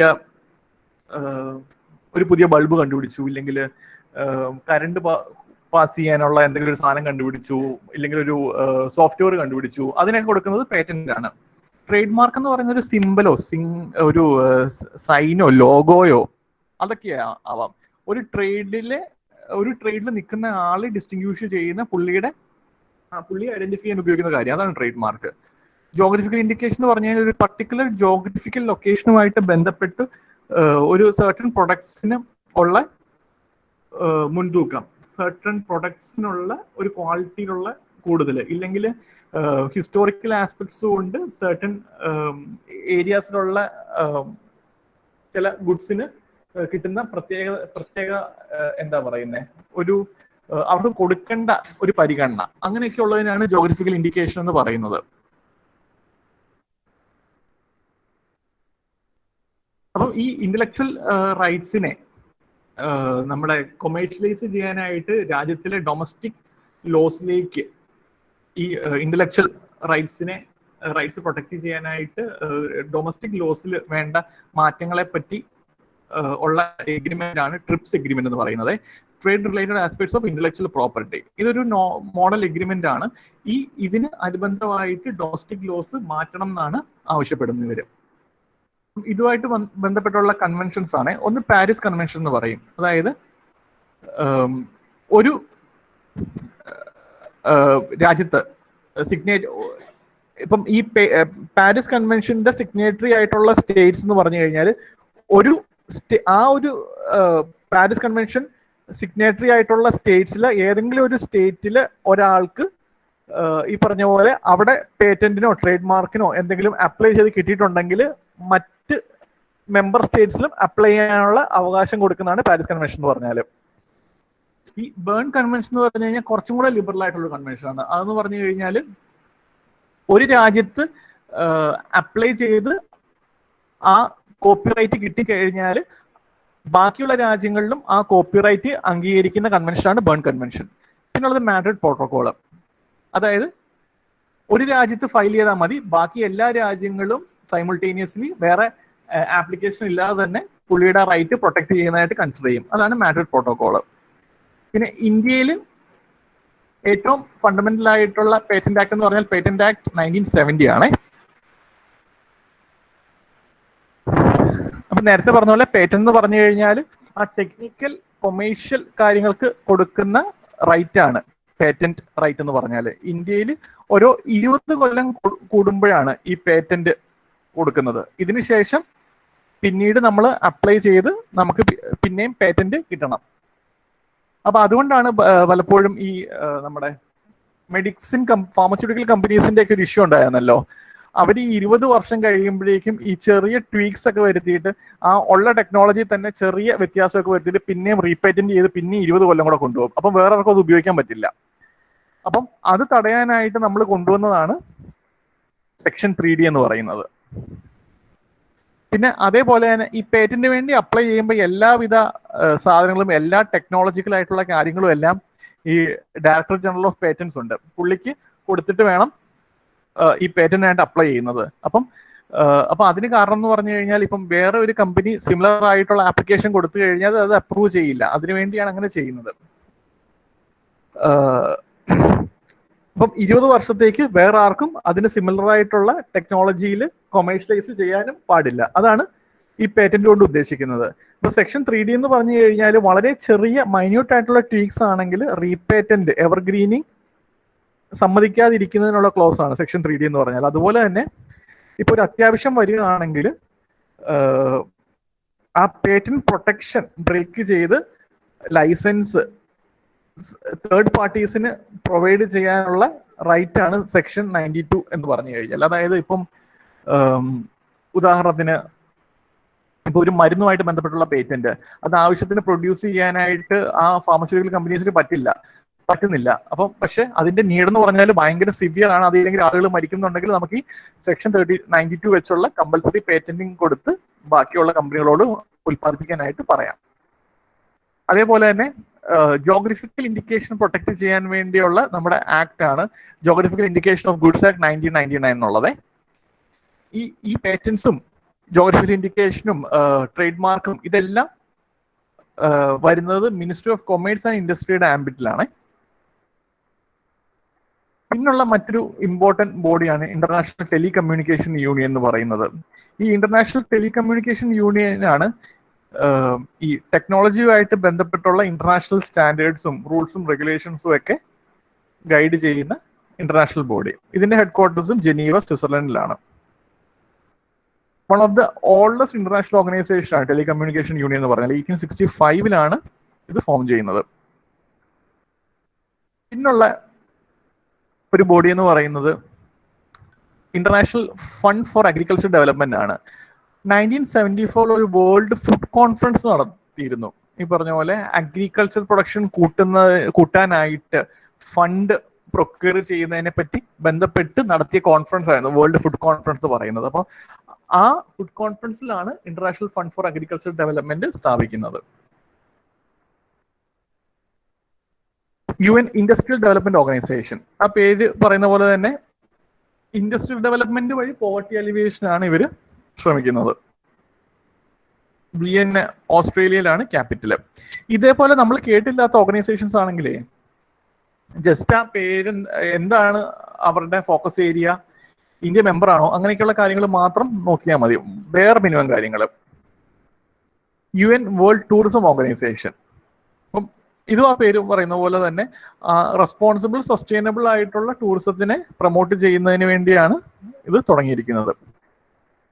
പിന്നെ ഇന്റർനാഷണൽ ആറ്റോമിക് എനർജി ഏജൻസി, ഇത് UN-ന്റെ പാർട്ടല്ല എങ്കിൽ പോലും UN-ന്റെ മെമ്പർ സ്റ്റാറ്റസ് ഉണ്ട്, UN-ന്റെ ഒബ്സർവർ സ്റ്റാറ്റസ് ഉണ്ട്. പിന്നെ അതുപോലെ തന്നെ പല കാര്യങ്ങളും UN-നുമായിട്ട് ക്ലോസ്ലി ലിങ്ക്ഡ് ആയിട്ടിരിക്കുന്ന ഒരു ബോഡിയാണ് IAEA എന്ന് പറഞ്ഞാൽ. ആറ്റംസ് ഫോർ പീസ് എന്നാണ് IAEA വിളിക്കുന്നത്. അപ്പം ഇവരുടെ ഉദ്ദേശം എന്ന് പറഞ്ഞു കഴിഞ്ഞാൽ ന്യൂക്ലിയർ നോൺ പ്രൊളിഫറേഷനും പിന്നെ റെസ്പോൺസിബിൾ ആയിട്ടുള്ള ആറ്റോമിക് എനർജി യൂസും ആണ് ഇന്റർനാഷണൽ ആറ്റോമിക് എനർജി ഏജൻസിയുടെ ഉദ്ദേശം എന്ന് പറഞ്ഞാൽ. ഈ ന്യൂക്ലിയർ നോൺ പ്രൊളിഫറേഷൻ ട്രീറ്റി ഉണ്ടല്ലോ, അതിൻ്റെ അകത്തെ മെൻഷൻ ചെയ്യുന്ന ഇന്റർനാഷണൽ ഏജൻസിയാണ് ഈ IAEA എന്ന് പറഞ്ഞാൽ. ഈ NPT-യിൽ മെമ്പേഴ്സ് ആയിട്ടുള്ള സ്റ്റേറ്റുകൾ ഈ IAEA ഗൈഡ് ലൈൻസ് അനുസരിച്ചായിരിക്കണം അവരുടെ സേഫ് ഗാർഡ് എഗ്രിമെന്റ്സ് കീപ്പ് ചെയ്യേണ്ടതെന്നാണ് NPT പറയുന്നത്. Organisation for prohibition of chemical weapons, ഈ കെമിക്കൽ വെപ്പൺസ് കൺവെൻഷൻ 1997 കെമിക്കൽ വെപ്പൺസിന്റെ പ്രൊമുലേഷൻ തടയാനും പിന്നെ അതേപോലെ തന്നെ കെമിക്കൽ വെപ്പൺസ് പ്രൊലിഫറേഷനും അതിൽ നിന്നുണ്ടാകുന്ന നെഗറ്റീവ് ഫോളോവേഴ്സ് ഒക്കെ തടയാൻ വേണ്ടിയാണ് ഈ ഓർഗനൈസേഷൻ ഉണ്ടാക്കുന്നത്. അത് ഈ കെമിക്കൽ വെപ്പൺസ് കൺവെൻഷൻ കഴിഞ്ഞിട്ടാണ് ഇത് എസ്റ്റാബ്ലിഷ് ചെയ്യുന്നത്. 2013 ഇതിന് നോബൽ പ്രൈസ് കൊടുത്തിരുന്നു. പിന്നെ നമ്മൾ സ്ഥിരം പത്രത്തിൽ കേൾക്കുന്ന ഒരു വാക്കാണ് വേൾഡ് ട്രേഡ് ഓർഗനൈസേഷൻ എന്ന് പറയുന്നത്. ഇതും ഒരു ഇന്റർ ഗവൺമെന്റൽ ഓർഗനൈസേഷൻ ആണ്. അവരുടെ ഒരു ഫോക്കസ് ഏരിയ എന്ന് പറഞ്ഞാൽ ഇന്റർനാഷണൽ ട്രേഡ് റെഗുലേറ്റ് ചെയ്യുക എന്നുള്ളതാണ്. 1948 general agreement on tariff and trades, അതായിരുന്നു രാജ്യങ്ങൾ തമ്മിലുള്ള മൾട്ടിലാറ്ററൽ ട്രേഡിനെ റെഗുലേറ്റ് ചെയ്തിരുന്നത്. അപ്പോൾ അതിനുശേഷം ഈ പറഞ്ഞ പോലെ ഈ general agreement on tariff and ട്രേഡിനെ റീപ്ലേസ് ചെയ്തുകൊണ്ട് വന്ന പെർമനന്റ് ബോഡിയാണ് 1994 വന്ന WTO, 1995 വന്ന WTO. വേൾഡ് ട്രേഡിലെ ഏകദേശം 96% ട്രേഡ് നടക്കുന്നത് ഈ WTO-യുടെ ആംബിറ്റിലാണ്. രാജ്യങ്ങൾ തമ്മിലുള്ള ഡിസ്പ്യൂട്ട്സ് അഡ്രസ് ചെയ്യാനായിട്ടുള്ള ട്രേഡ് ഡിസ്പ്യൂട്ട് ബോഡിയും പിന്നെ അതേപോലെ തന്നെ ഈ ട്രേഡിന്റെ കാര്യങ്ങളൊക്കെ തീരുമാനിക്കുന്ന ഒരു അഡ്മിനിസ്ട്രേറ്റീവ് ബോഡിയൊക്കെ ഈ WTO-യുടെ ഭാഗമായിട്ട് ഉണ്ട്. പിന്നെ മൈഗ്രേഷൻ, രാജ്യങ്ങൾ തമ്മിലുള്ള മൈഗ്രേഷനെ ഓവർസീ ചെയ്യുന്നതിനും അതിന് വേണ്ട നിയമങ്ങളൊക്കെ പാസ്സാക്കുന്ന സേഫ് മൈഗ്രേഷൻ എൻഷുർ ചെയ്യുന്ന ബോഡിയാണ് ഇന്റർനാഷണൽ ഓർഗനൈസേഷൻ ഫോർ മൈഗ്രേഷൻ എന്ന് പറയുന്നത്. ഇതിൻ്റെ അകത്ത് ഗവൺമെന്റും നോൺ ഗവൺമെന്റൽ NGOസും ഒക്കെ ഇതിലെ മെമ്പേഴ്സാണ്. ഇവരാണ് വേൾഡ് മൈഗ്രേഷൻ റിപ്പോർട്ട് പബ്ലിഷ് ചെയ്യുന്നത്. യുണൈറ്റഡ് നേഷൻസ് എൻവയോൺമെന്റൽ പ്രോഗ്രാം. നിങ്ങൾ എൻവയോൺമെന്റ് പഠിച്ചപ്പം ഇടയ്ക്കിടയ്ക്ക് കേൾക്കുന്ന ഒരു വാക്കാണിത് UNEP എന്ന് പറയുന്നത്. 1972 സ്റ്റോക്ക്ഹോം കോൺഫറൻസിൽ നിന്നാണ് ഈ UNEP എന്ന് പറയുന്ന എൻവയോൺമെന്റൽ ബോഡിയെ എസ്റ്റാബ്ലിഷ് ചെയ്യുന്നത്. അപ്പം ഇവരാണ് ഗ്ലോബൽ എൻവയോൺമെന്റൽ ഔട്ട്ലുക്ക് റിപ്പോർട്ടും അതേപോലെ തന്നെ എമിഷൻ ഗ്യാപ്പ് റിപ്പോർട്ടും പബ്ലിഷ് ചെയ്യുന്നത്. ഭയങ്കര വൈഡ് ആയിട്ടുള്ള ഒരുപാട് ഏരിയാസിലെ എൻവയോൺമെന്റൽ സസ്റ്റൈനബിലിറ്റിക്ക് വേണ്ടി ഈ UNEP വർക്ക് ചെയ്യുന്നുണ്ട്. ഉദാഹരണത്തിന് ഈ ഫുഡ് ആൻഡ് അഗ്രികൾച്ചർ ഓർഗനൈസേഷനുമായിട്ട് ചേർന്ന് കാർബൺലെസ് അഗ്രികൾച്ചറും അങ്ങനെയുള്ള കാര്യങ്ങളൊക്കെ ഈ UNEP ആണ് പ്രൊമോട്ട് ചെയ്യുന്നത്. പിന്നെ അതേപോലെ തന്നെ ഈ എക്കണോമീസിനെ എമിഷൻ ലെസ് ആക്കാനും അതേപോലെ തന്നെ ഗ്രീൻ അക്കൗണ്ടിങ് പ്രാക്ടീസുകളും ഗ്രീൻ എക്കണോമീസ് ഡെവലപ്പ് ചെയ്യാനും ഒക്കെ ആയിട്ടുള്ള പോളിസി ഫ്രെയിംവർക്കും പിന്നെ അതേപോലെ തന്നെ ടെക്നോളജിക്കൽ നോഹൗ പാസ് ചെയ്യാനും അങ്ങനെയൊക്കെയുള്ള ഭയങ്കര വൈഡ് ആയിട്ടുള്ള ഒരുപാട് ഏരിയാസിൽ ഈ UNEP ഫങ്ഷൻ ചെയ്യുന്നുണ്ട്. അപ്പം ഇവരുടെ ഡിസിഷൻ മേക്കിംഗ് ബോഡിയാണ് യുണൈറ്റഡ് നേഷൻസ് എൻവയോൺമെന്റൽ അസംബ്ലി എന്ന് പറയുന്നത്. ഈ UNEP എന്ന പേരും യുണൈറ്റഡ് നേഷൻസ് എൻവയോൺമെന്റൽ അസംബ്ലിനെ നമ്മൾ ഇന്റർചേഞ്ചബിളി ഉപയോഗിക്കാറുണ്ട്. കാരണം ഈ UN എൻവയോൺമെന്റൽ അസംബ്ലി എന്ന പേരിലാണ് ഇവര് ജനറൽ ബോഡി മീറ്റിംഗ് ഇരുന്ന് കാര്യങ്ങൾ തീരുമാനിക്കുന്നത്. UN habitat, united nations human settlement programme. അപ്പം ഇവരുടെ ഉദ്ദേശം എന്ന് പറഞ്ഞു കഴിഞ്ഞാൽ സസ്റ്റൈനബിൾ ആയിട്ടുള്ള അർബൻ ഫോക്കസ്ഡ് ഡെവലപ്മെന്റ് ആണ് UN ഹാബിറ്റാറ്റ് എന്ന് പറഞ്ഞാൽ. സസ്റ്റൈനബിൾ ആയിട്ടുള്ള അർബൻ ഹോമുകളും പിന്നെ അതേപോലെ തന്നെ അർബൻ കോൺഗ്ലോമറേറ്റ്സും ഒക്കെ ഡെവലപ്പ് ചെയ്യുന്നതിനായിട്ടുള്ള അസിസ്റ്റൻസ് കൊടുക്കുക എന്നുള്ളതാണ് ഇവരുടെ മെയിൻ ഉദ്ദേശം. പിന്നുള്ളതാണ് United Nations world food programme.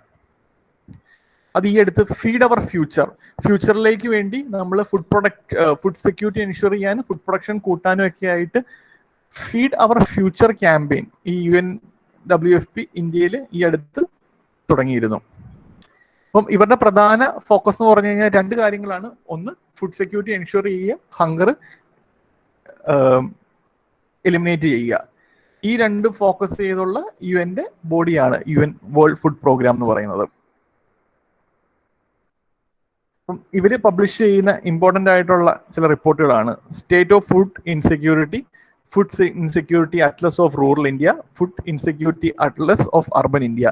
ഈ ഫുഡ് ഇൻസെക്യൂരിറ്റി എന്ന് പറയുന്ന റിപ്പോർട്ട് കണ്ടു കഴിഞ്ഞാൽ അത് ഒരു 99% ഈ UN വേൾഡ് ഫുഡ് പ്രോഗ്രാമിന്റെ ആയിരിക്കും. ഇവർക്ക് 2020 നോബൽ പ്രൈസ് കൊടുത്തിരുന്നു ഫുഡ് സെക്യൂരിറ്റി എൻഷുർ ചെയ്യാനായിട്ട് ചെയ്യുന്ന പ്രവർത്തനങ്ങളെ റെക്കഗ്നൈസ് ചെയ്തുകൊണ്ട്.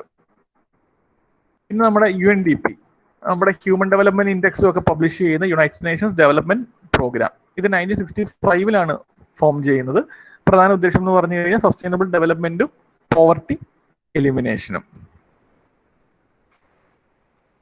നമ്മുടെ സസ്റ്റൈനബിൾ ഡെവലപ്മെന്റ് ഗോൾസ് ഉണ്ടല്ലോ UN, ഈ സസ്റ്റൈനബിൾ ഡെവലപ്മെന്റ് ഗോൾസ് ഡിസൈൻ ചെയ്യുന്നതും ഇംപ്ലിമെന്റ് ചെയ്യുന്നതുമായിട്ടുള്ള ഏറ്റവും പ്രധാനപ്പെട്ട ഏജൻസി എന്ന് പറയുന്നത് UNDP ആണ്. United Nations conference on trade and development. ഇതെന്ന് പറഞ്ഞു കഴിഞ്ഞാൽ ഈ ഡെവലപ്പിംഗ് രാജ്യങ്ങളുടെ മൾട്ടിലാറ്ററൽ ട്രേഡും ഇന്റർനാഷണൽ എക്സ്പോർട്ടും അങ്ങനെയുള്ള കാര്യങ്ങളെ പറ്റി ഫോക്കസ് ചെയ്ത് ആ ട്രേഡ് ഈസിനെസ് കൂട്ടാൻ വേണ്ടി ശ്രമിക്കുന്ന ബോഡിയാണ് UNCTAD എന്ന് പറയുന്നത്. അതിന്റെ ഹെഡ് ക്വാർട്ടേഴ്സും സ്വിറ്റ്സർലൻഡിൽ തന്നെയാണ്. അപ്പോൾ ഇവർ പബ്ലിഷ് ചെയ്യുന്ന പ്രധാനപ്പെട്ട ചില റിപ്പോർട്ടുകൾ എന്ന് പറഞ്ഞാൽ ട്രേഡ് ആൻഡ് ഡെവലപ്മെന്റ് റിപ്പോർട്ട് ഉണ്ട്, world investment report, the least developed countries report.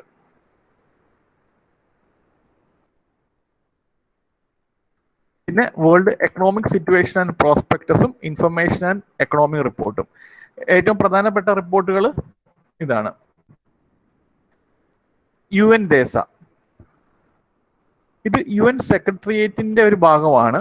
ഇവരുടെ ഫോക്കസ് എന്ന് പറഞ്ഞാൽ എക്കണോമിക്കും സോഷ്യലും എൻവയോൺമെന്റലും ആയിട്ടുള്ള ഇഷ്യൂസിനെ ഫോക്കസ് ചെയ്ത് വർക്ക് ചെയ്യുന്ന ബോഡിയാണ് UNDESA എന്ന് പറയുന്നത്. സസ്റ്റൈനബിൾ ഡെവലപ്മെന്റിനായിട്ട് ഇന്റർനാഷണൽ കോർപ്പറേഷൻ കൊണ്ടുവരിക എന്നതാണ് ഇവരുടെ ഉദ്ദേശം. United nations commission on international trade law, ഇതെന്ന് പറഞ്ഞാൽ UN കോർ ലീഗൽ ബോഡിയാണ്. ഈ UN-CITRA എന്ന് പറഞ്ഞാൽ ഈ ഇന്റർനാഷണൽ ബിസിനസ്സുകൾക്ക് ഇന്റർനാഷണൽ ലോസ് രാജ്യങ്ങൾ അഡോപ്റ്റ് ചെയ്ത് ഡൊമസ്റ്റിക് ലോസ് ആക്കി ഈ പറഞ്ഞ പോലെ സ്റ്റാൻഡർഡൈസ്ഡ് ആയിട്ടുള്ള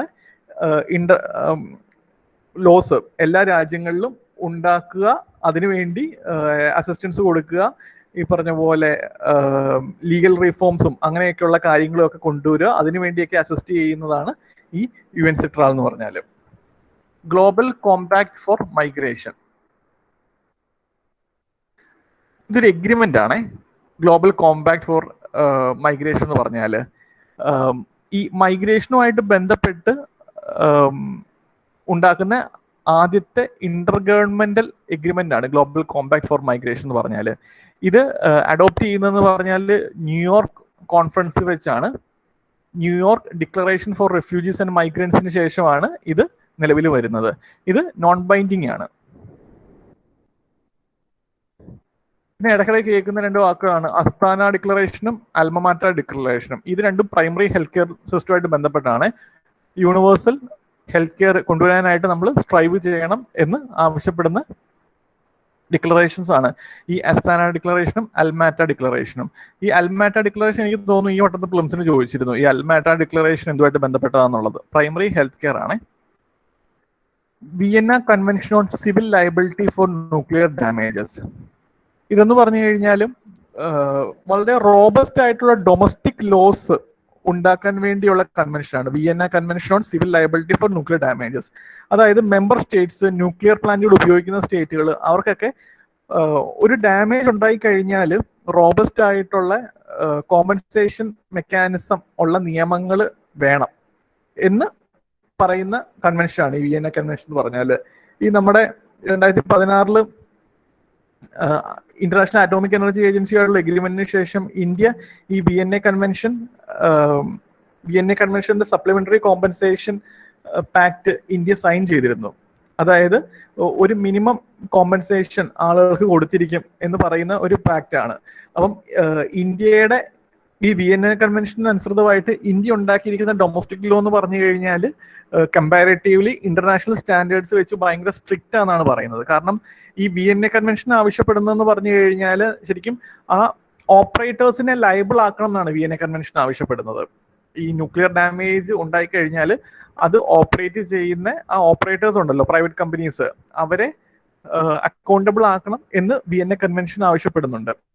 ഇന്ത്യ ഓപ്പറേറ്റേഴ്സിനെ മാത്രമല്ല അക്കൗണ്ടബിൾ ആവുന്നത്, ഇപ്പൊ ഫോൾട്ടി ആയിട്ടുള്ള എക്യുപ്മെന്റ്സ് വെച്ചാണ് ആക്സിഡൻസോ അങ്ങനെ എന്തെങ്കിലും ഇഷ്യൂസ് ഉണ്ടായിട്ടുണ്ട് എന്നുണ്ടെങ്കിൽ സപ്ലയേഴ്സിനെയും കൂടെ ലയബിൾ ആക്കുന്ന രീതിയിലാണ് ഇന്ത്യയുടെ സിവിൽ ലയബിലിറ്റി ലോ ഉണ്ടാക്കിയിരിക്കുന്നത്. പിന്നെ ഗ്ലോബൽ ഗ്രീൻ ഗ്രോത്ത് ഇൻസ്റ്റിറ്റ്യൂട്ട്, ഇതൊരു treaty based international Inter government organisation ആണ്. അപ്പോൾ ഇവരുടെ ഉദ്ദേശം എന്ന് പറഞ്ഞാൽ സസ്റ്റൈനബിൾ ആയിട്ടുള്ള എക്കണോമിക് ഗ്രോത്ത് ആണ്. പ്രധാനപ്പെട്ട 6 ഏരിയാസിലാണ് ഇവർ ഫോക്കസ് ചെയ്യുന്നത്. ഒന്ന് green house gas emission reduction, പിന്നെ ഗ്രീൻ ജോബ്സ് ക്രിയേറ്റ് ചെയ്യുക, പിന്നെ സസ്റ്റൈനബിൾ സർവീസസ് സാധാരണക്കാർക്ക് ആക്സസിബിൾ ആക്കുക, എയർ ക്വാളിറ്റി ഇംപ്രൂവ് ചെയ്യുക, പിന്നെ എക്കോസിസ്റ്റം സർവീസസ് ഇംപ്രൂവ് ചെയ്യുക, അതേപോലെ തന്നെ ക്ലൈമറ്റ് ചേഞ്ച് കൊണ്ടുള്ള ഇഷ്യൂസിനെ ഓവർകം ചെയ്യാനായിട്ട് അഡാപ്റ്റേഷൻ കൊണ്ടുവരിക. പിന്നെ ഒരു പഴയ ബോഡിയാണ് ഇന്റർനാഷണൽ വെയിലിംഗ് കമ്മീഷൻ എന്ന് പറഞ്ഞു കഴിഞ്ഞാൽ. അത് ഈ വെയിലിന്റെ മാനേജ്മെന്റിന് വേണ്ടി ഫോക്കസ് ചെയ്തുള്ള ഒരേ ഒരു ബോഡി എന്ന് പറയുന്നത് ഇന്റർനാഷണൽ വെയിലിംഗ് കമ്മീഷൻ ആണ്. അത് എസ്റ്റാബ്ലിഷ് ചെയ്തത് 1946 ഇന്ത്യ അതിന്റെ മെമ്പർ ആവുന്നത് 1981 മാത്രമാണ്. അതിന്റെ ഹെഡ് ക്വാർട്ടേഴ്സ് ഇംഗ്ലണ്ടിലാണ്. അപ്പൊ ഈ അടുത്തത് വരാൻ കാര്യം എന്ന് പറഞ്ഞു കഴിഞ്ഞാൽ ഈ ജപ്പാന്റെ ഒരു ഇമ്പോർട്ടൻറ്റ് ഡയറ്റ് എന്ന് പറഞ്ഞു കഴിഞ്ഞാൽ ഈ വെയിൽസ് ആണ്. അപ്പം അവരെ ഈ വേരുകളെ പിടിക്കരുതെന്നും പറഞ്ഞുകൊണ്ട് ഈ വെയിലിംഗ് കമ്മീഷൻ റെസൊല്യൂഷൻ പാസ്സാക്കുകയൊക്കെ ചെയ്തായിരുന്നു. അപ്പൊ അതിന് പ്രതിഷേധിച്ചാണ് ജപ്പാൻ അത് വിട്ടുപോയത്. പിന്നെ ബേസിക് നേഷൻസ്, ഈ ബേസിക് നേഷൻസ് പറഞ്ഞു കഴിഞ്ഞാൽ Brazil, south Africa, India, China. ഇതാണ് ബേസിക് നേഷൻസ്. ഈ 2021 30ാമത്തെ ബേസിക് മിനിസ്റ്റീരിയൽ മീറ്റിംഗ് ഇന്ത്യയുടെ ചെയർമാൻഷിപ്പിൽ വെർച്വലായിട്ട് നടത്തിയിരുന്നു. അപ്പം ഇവരുടെ ഉദ്ദേശം എന്ന് പറഞ്ഞു കഴിഞ്ഞാൽ ഈ മീറ്റിങ്ങിന്റെ ഏറ്റവും പ്രധാനപ്പെട്ട അജണ്ട എന്ന് പറഞ്ഞു കഴിഞ്ഞാൽ പാരീസ് ക്ലൈമറ്റ് ഗോൾസ് ഉണ്ടല്ലോ, അത് നമ്മൾ കംപ്ലൈ ചെയ്യണം എന്നുള്ളതായിരുന്നു. പിന്നെ റീജിയണൽ കോംപ്രിഹെൻസീവ് എക്കണോമിക് പാർട്ണർഷിപ്പ്, ഏഷ്യൻ പ്ലസ് 6 കൺട്രീസ്, ഏഷ്യന്റെ 10 രാജ്യങ്ങളും പിന്നെ ഏഷ്യന് ഫ്രീ ട്രീറ്റി എഗ്രിമെന്റ് ഉള്ള 6 രാജ്യങ്ങളും ചേർന്നുള്ള ഒരു എക്കണോമിക് പാർട്ണർഷിപ്പാണ് റീജിയണൽ കോംപ്രിഹെൻസീവ് എക്കണോമിക് പാർട്ണർഷിപ്പ് എന്ന് പറഞ്ഞാൽ. ഇന്ത്യ അതിൽ നിന്ന് ഈ അടുത്ത് വിട്ടുപോയി, ഇന്ത്യ വിഡ്രോ ചെയ്തു അതിൽ നിന്ന്. അപ്പൊ ഇപ്പൊ ഇത് 15 രാജ്യങ്ങളേ ഉള്ളൂ. ഏഷ്യൻ പ്ലസ് 5 കൺട്രീസ് ആണ് RCEP-യിൽ. വേൾഡ് കസ്റ്റംസ് ഓർഗനൈസേഷൻ, ഇത് കസ്റ്റംസും അതേപോലെയുള്ള റിലേറ്റഡ് അഡ്മിനിസ്ട്രേറ്റീവ് കാര്യങ്ങൾ അത് സ്മൂത്തനാക്കാനും ഈ പറഞ്ഞ പോലെ കസ്റ്റംസ് ലോസ് ഇന്റർനാഷണലി യൂണിഫൈ ചെയ്യാനുമായിട്ടാണ് വേൾഡ് കസ്റ്റംസ് ഓർഗനൈസേഷൻ ഉള്ളത്. അതൊരു ഇന്റർ ഗവൺമെന്റൽ ഇൻഡിപെൻഡന്റ് ബോഡിയാണ്. ഏകദേശം 182 രാജ്യങ്ങളെ ഇവര് റെപ്രസെന്റ് ചെയ്യുന്നുണ്ട്. യൂറോപ്യൻ യൂണിയൻ, ഈ യൂറോപ്യൻ യൂണിയൻ എന്ന് പറഞ്ഞു കഴിഞ്ഞാൽ ഒരു പൊളിറ്റിക്കൽ ആൻഡ് എക്കണോമിക് യൂണിയൻ ആണ്. അവർക്കൊരു സിംഗിൾ കോൺസ്റ്റിറ്റ്യൂഷൻ ഉണ്ട്, ഒരു സിംഗിൾ കറൻസി ഉണ്ട്, ഒരു സിംഗിൾ ഒരു ജോഗ്രഫിക്കൽ സ്പ്രെഡും ഉണ്ട്. അപ്പം ഇത് എസ്റ്റാബ്ലിഷ് ചെയ്യുന്നതെന്ന് പറഞ്ഞു കഴിഞ്ഞാൽ മാസ്ട്രിക്റ്റ് ട്രീറ്റിയുടെ കീഴിലാണ്. ഇവർ അഡോപ്റ്റ് ചെയ്ത കോൺസ്റ്റിറ്റ്യൂഷൻ എന്ന് പറഞ്ഞാൽ ട്രീറ്റി ഓഫ് ലിസ്ബൺ എന്നാണ് അതിനെ പറയുന്നത്. പിന്നെ ഈ യൂറോപ്യൻ യൂണിയൻ മെമ്പേഴ്സ് പറയുമ്പോഴേക്കും എല്ലാ രാജ്യങ്ങൾക്കും ഒരു കറൻസി, എല്ലാ രാജ്യങ്ങൾക്കും ഈ പറഞ്ഞ ആ ഒരു യൂറോപ്യൻ ജോഗ്രഫിക്കൽ സ്പ്രെഡിന്റെ അകത്ത് അങ്ങനെയല്ല, കുറച്ച് വ്യത്യാസങ്ങളൊക്കെ ഉണ്ട്. ഇപ്പം ഷെൻജൻ ഏരിയ എന്ന് പറഞ്ഞു കഴിഞ്ഞാൽ പാസ്പോർട്ട് വേണ്ടാത്ത യൂറോപ്യൻ യൂണിയനിലെ ഏരിയാസിനെയാണ് ഷെൻജൻ ഏരിയ എന്ന് പറയുന്നത്. ഷെൻജൻ എഗ്രിമെന്റ് വഴി നിലവിൽ വന്നതാണ്. അത് 26 എണ്ണമാണുള്ളത്.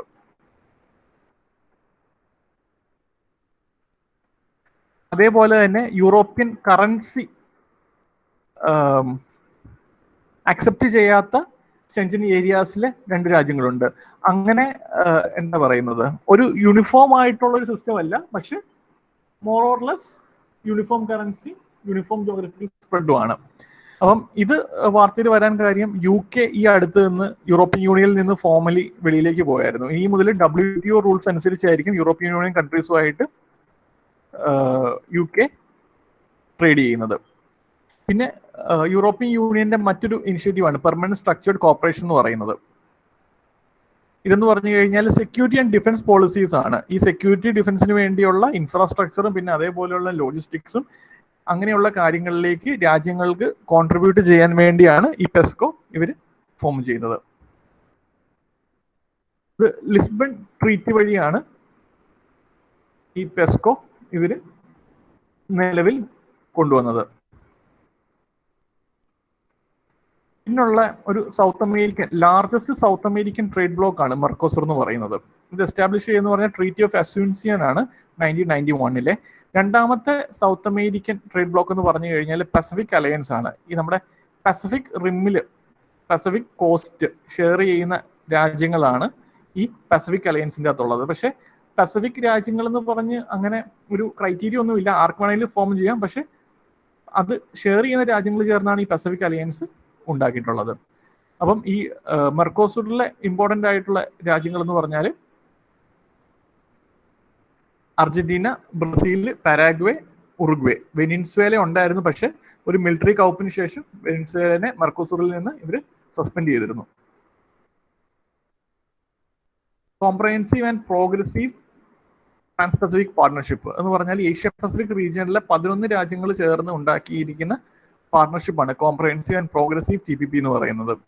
അപ്പം ഇതിൻ്റെ അകത്തെ പ്രധാനപ്പെട്ട രാജ്യങ്ങൾ എന്ന് പറഞ്ഞാൽ ഓസ്ട്രേലിയ ഉണ്ട്, Brunei, chilli, Japan, Malaysia, Mexico, New Zealand, Peru, Singapore, Vietnam. ഇതാണ് ഇതിലെ 11 രാജ്യങ്ങൾ. 13.5% ഗ്ലോബൽ GDP, പിന്നെ അതേപോലെ തന്നെ 495 മില്യൺ കൺസ്യൂമേഴ്സിനെ ഈ CPTPP റെപ്രസെന്റ് ചെയ്യുന്നുണ്ട്. Transatlantic trade and investment partnership ഇതെന്ന് പറഞ്ഞാൽ ഓൺഗോയിങ് പാർട്ണർഷിപ്പ് നെഗോഷിയേഷൻസ് ആണ് യൂറോപ്യൻ യൂണിയനും USA തമ്മിലുള്ളത്. Financial action task force. ഈ ഫിനാൻഷ്യലുമായിട്ട് ഈ ഫിനാൻഷ്യൽ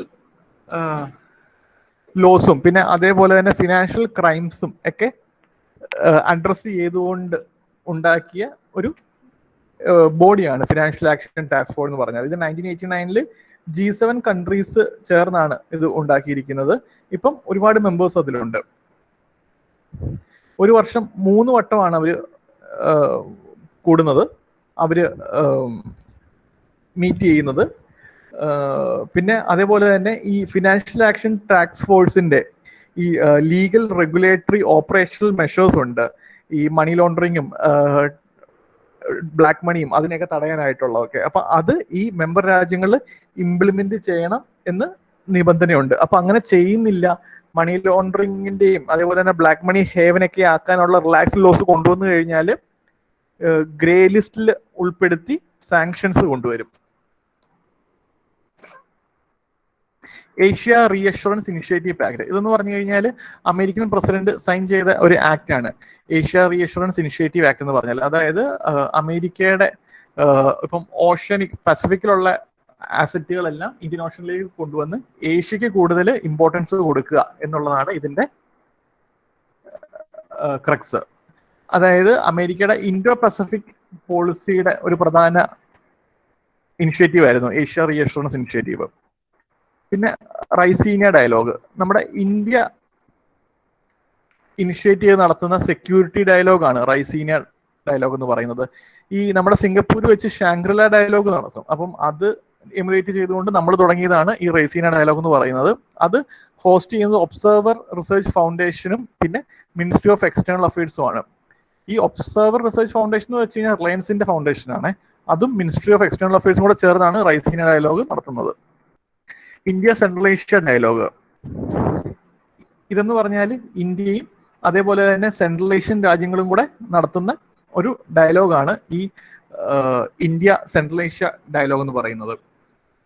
അപ്പം ഇതിൻ്റെ അകത്ത് വരുന്നതെന്ന് പറഞ്ഞാൽ ഇന്ത്യയും പിന്നെ സെൻട്രൽ ഏഷ്യൻ കൺട്രീസ് എന്ന് പറയുമ്പോൾ ഏതൊക്കെ വരും? കസാഖിസ്ഥാൻ ഉണ്ട്, കിർഗിസ്ഥാൻ, തജിക്കിസ്ഥാൻ, ടർക്ക്മെനിസ്ഥാൻ, ഉസ്ബെക്കിസ്ഥാൻ. ഈ 5 രാജ്യങ്ങളും ഇന്ത്യയും. അതാണ് സെൻട്രൽ ഏഷ്യ ഡയലോഗ് എന്ന് പറയുന്നത്. ഇപ്പം ഈ അടുത്ത് ഇന്ത്യ സെൻട്രൽ ഏഷ്യയുടെ സെക്കൻഡ് ഡയലോഗും കണ്ടക്ട് ചെയ്തിരുന്നു വെർച്വലായിട്ട്.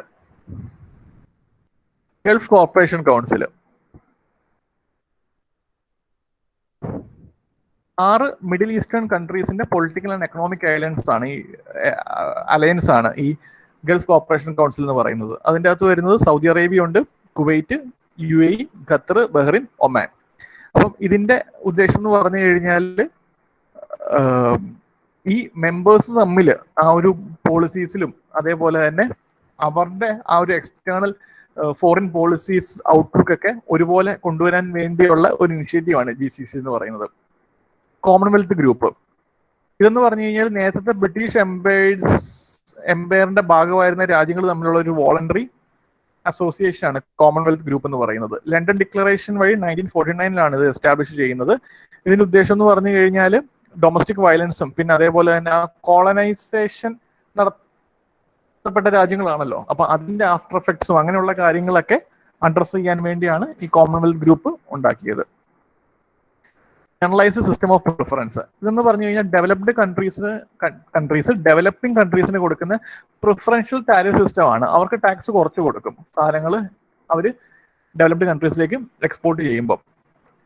ഇപ്പം ഈ അടുത്ത് ചൈനയുടെയും ഇന്ത്യയുടെയൊക്കെ ഈ GSP ബെനിഫിറ്റ്സ് അമേരിക്ക അവർക്ക് ഇനി കൊടുക്കില്ല എന്ന് പറഞ്ഞ് ആക്ട് പാസ്സാക്കിയിരുന്നു. അപ്പൊ അതുകൊണ്ടാണ് അത് ഇമ്പോർട്ടൻ്റ് ആവുന്നത്. G33 നേഷൻസ് ഇതെന്ന് പറഞ്ഞാൽ ഡെവലപ്പിംഗ് കൺട്രീസിന്റെ ഒരു കൊളീഷനാണ്. WTO ഈ അഗ്രികൾച്ചർ ഡോമിനേറ്റഡ് ആയിട്ടുള്ള കൺട്രീസിന് റിലാക്സേഷൻ കൊടുക്കണം എന്ന് പറഞ്ഞുള്ള ആവശ്യപ്പെടുന്ന രാജ്യങ്ങളുടെ ഗ്രൂപ്പാണ് G33. ഒപെക് എന്ന് പറയുന്നത് പെർമനന്റ് ആയിട്ടുള്ള ഇന്റർ ഗവൺമെന്റൽ ഓർഗനൈസേഷൻ ആണ്. ഇതിന്റെ ഹെഡ് ക്വാർട്ടേഴ്സ് എന്ന് പറഞ്ഞാൽ വിയന്ന, ഓസ്ട്രിയ ആണ്. ഇവരുടെ പ്രധാനപ്പെട്ട ഉദ്ദേശം എന്ന് പറഞ്ഞാൽ ഇന്റർനാഷണൽ പെട്രോളിയം പോളിസീസ് ഇൻഫ്ലുവൻസ് ചെയ്യുക എന്നുള്ളതാണ്. കറന്റ്ലി 14 മെമ്പേഴ്സ് ആണ് ഉള്ളത്. അതിൽ ഏറ്റവും ഇമ്പോർട്ടൻ്റ് ആയിട്ടുള്ള മെമ്പേഴ്സ് എന്ന് പറഞ്ഞാൽ Iran, Iraq, Kuwait, Saudi Arabia, വെനസ്വേലയാണ്. ഇവരാണ് ഈ 5 രാജ്യങ്ങളാണ് ഇതിന്റെ ഫൗണ്ടിങ് മെമ്പേഴ്സ് പറഞ്ഞാൽ. പിന്നെ പലരും വന്നു പോയിരിക്കും. പ്രധാനപ്പെട്ട കൺട്രീസ് പറഞ്ഞാൽ ഇതാണ്. പിന്നുള്ളത് ഒപെക് പ്ലസ് എന്ന് പറയും. അതായത് ഈ ഒപെക് രാജ്യങ്ങളുണ്ടല്ലോ, ഇപ്പൊ ഈ പറഞ്ഞ 14 ഓയിൽ പ്രൊഡ്യൂസിങ് കൺട്രീസിന്റെ വെളിയിലുള്ള മേജർ ഓയിൽ പ്രൊഡ്യൂസിങ് ആയിട്ടുള്ള 10 കൺട്രീസിന്റെയും കൂടെ ഒരു ഗ്രൂപ്പിനെയാണ് ഒപെക് പ്ലസ് എന്ന് പറയുന്നത്. അതിൻ്റെ അകത്ത് റഷ്യയും അങ്ങനെയുള്ള രാജ്യങ്ങളൊക്കെ വരും. അപ്പം ഇതിൻ്റെ അകത്ത് പ്രധാനപ്പെട്ട ഒമീഷൻ എന്ന് പറയുന്നത് US ആണ്. വേൾഡ്സ് ലാർജസ്റ്റ് എനർജി പ്രൊഡ്യൂസർ ആയിട്ട് പോലും US ഒപെക് പ്ലസിന്റെ മെമ്പർ അല്ല. പിന്നുള്ള ഒരു ഓർഗനൈസേഷൻ എന്ന് പറയുന്നത് world organisation for animal health ആണ്. ഇതൊരു ഇന്റർ ഗവൺമെന്റൽ ഓർഗനൈസേഷൻ ആണ്. അനിമൽ ഹെൽത്ത് ഇംപ്രൂവ് ചെയ്യാനായിട്ടുള്ള ഓർഗനൈസേഷൻ ആണ്. ഈ വൺ ഹെൽത്ത് പോളിസി ഒക്കെ ഉണ്ടല്ലോ WHOന്റെ, അതൊക്കെ ഇവരുമായിട്ടും കൂടെ കൺസൾട്ട് ചെയ്താണ് ചെയ്യുന്നത്. ഈ വൺ ഹെൽത്ത് എന്ന് പറഞ്ഞാൽ എന്താ, അനിമൽസും മനുഷ്യനും മൃഗങ്ങളും തമ്മിലുള്ള മനുഷ്യന്റെ മൃഗങ്ങളുടെ ഒക്കെ ഹെൽത്ത് എന്ന് പറഞ്ഞു കഴിഞ്ഞാൽ പരസ്പരം ഡിപ്പെൻഡ് ചെയ്താണ് ഇരിക്കുന്നത് എന്നുള്ളൊരു കൺസെപ്റ്റ് ആണ് വൺ ഹെൽത്ത് എന്ന് പറഞ്ഞാൽ. കാരണം ഇപ്പം സൂനോട്ടിക് വൈറസ് ഒക്കെ ഉണ്ടല്ലോ, ഇപ്പൊ നിപ്പ ആണെങ്കിലും ശരി, ഇപ്പോഴത്തെ കൊറോണ ആണെങ്കിലും നേരത്തെ നിപ്പ ആണെങ്കിലും ഒക്കെ അതെല്ലാം മൃഗങ്ങളിൽ നിന്നാണല്ലോ നമുക്ക് വന്നിരിക്കുന്നത്. അതുകൊണ്ട് വൺ ഹെൽത്ത് എന്ന് പറയുന്ന കൺസെപ്റ്റ് ഒക്കെ ഇമ്പോർട്ടന്റ് ആയി കൊണ്ടിരിക്കുന്ന ഈ സമയത്ത് പ്രൊമിനൻസോടെ നമ്മുടെ ഇടയ്ക്കിടെ കേൾക്കുന്ന ഒരു ഓർഗനൈസേഷൻ ആണിത്, world organisation for animal health എന്ന് പറയുന്നത്.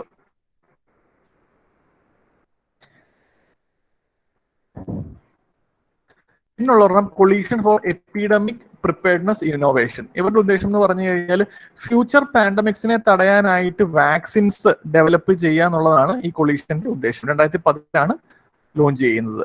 ഡാവോസ് സ്വിറ്റ്സർലൻഡിലാണ് ഇവര് ആദ്യമായിട്ട് മീറ്റ് ചെയ്യുന്നത്.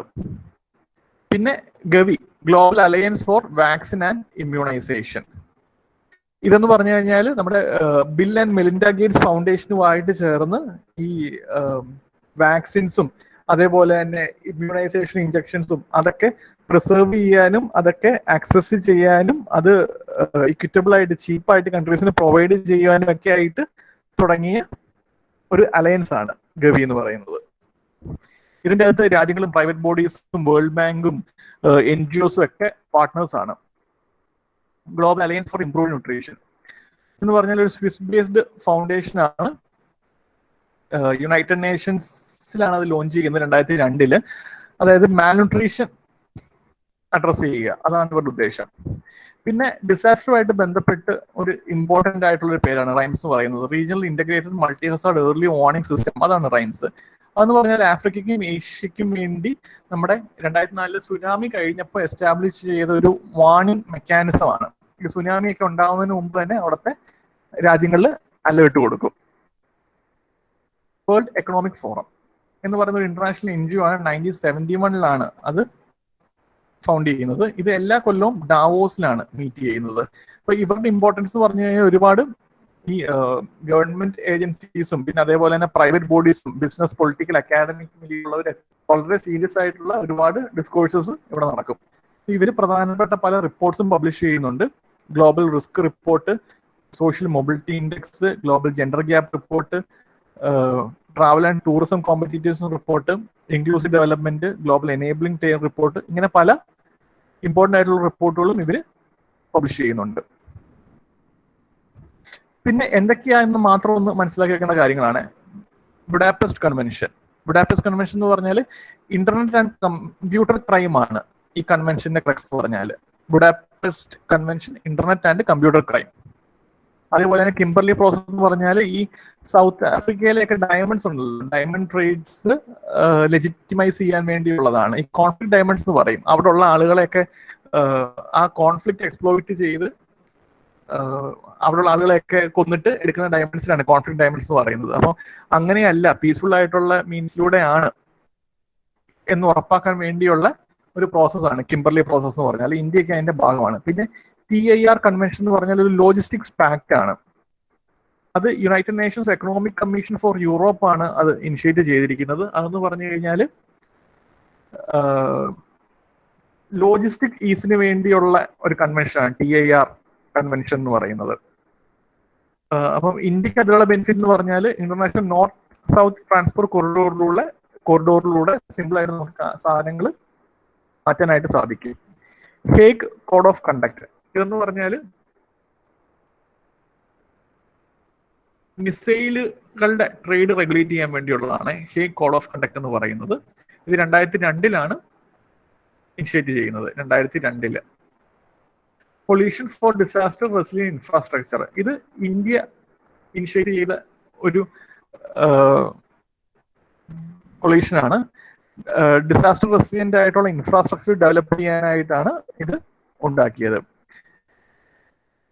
ഇതിന്റെ സെക്രട്ടേറിയറ്റ് ഡൽഹിയിലാണ്. പിന്നെ ഇന്റർനാഷണൽ സോളാർ അലയൻസ് അത് ഈ പറഞ്ഞ പോലെ treaty based international alliance for solar power generation ആണ് ISA. അതും ഇന്ത്യ ജനറേറ്റ് ചെയ്തതാണ്. നമ്മൾ ആദ്യമായിട്ട് അത് ലോഞ്ച് ചെയ്യുന്നതെന്ന് പറഞ്ഞാൽ നമ്മുടെ UN ക്ലൈമറ്റ് ചേഞ്ച് കോൺഫറൻസ് ഉണ്ടായിരുന്നു പാരീസിൽ വെച്ചുള്ളത്. അവിടെ വെച്ചാണ് നമ്മളത് ലോഞ്ച് ചെയ്യുന്നത്.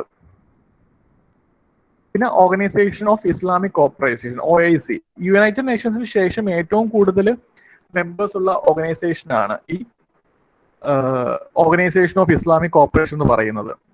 ഏകദേശം 57 രാജ്യങ്ങൾ 4 കോണ്ടിനെന്റ്സിലായിട്ട് സ്പ്രെഡ് ചെയ്ത് ഇതിൽ കിടപ്പുണ്ട്. പിന്നെ വളരെ ഇമ്പോർട്ടൻ്റ് ആയിട്ട് ഇപ്പം റിപ്പീറ്റ് ചെയ്യുന്ന ചില റിപ്പോർട്ടുകളാണ് ease of doing business world bank ആണ്, global gender gap world economic forum, global risk report world economic forum, human development report United Nations development programme, human capital index world bank, global peace index institute for economics and peace, global education monitoring report UNESCO, world happiness report, UN sustainable development solutions network, energy architecture performance index world economic forum, global nutrition report, nutrition for growth initiative സുമിറ്റ് ആണ് ഇത് launch ചെയ്യുന്നത്. Global hunger index എന്ന് പറഞ്ഞാൽ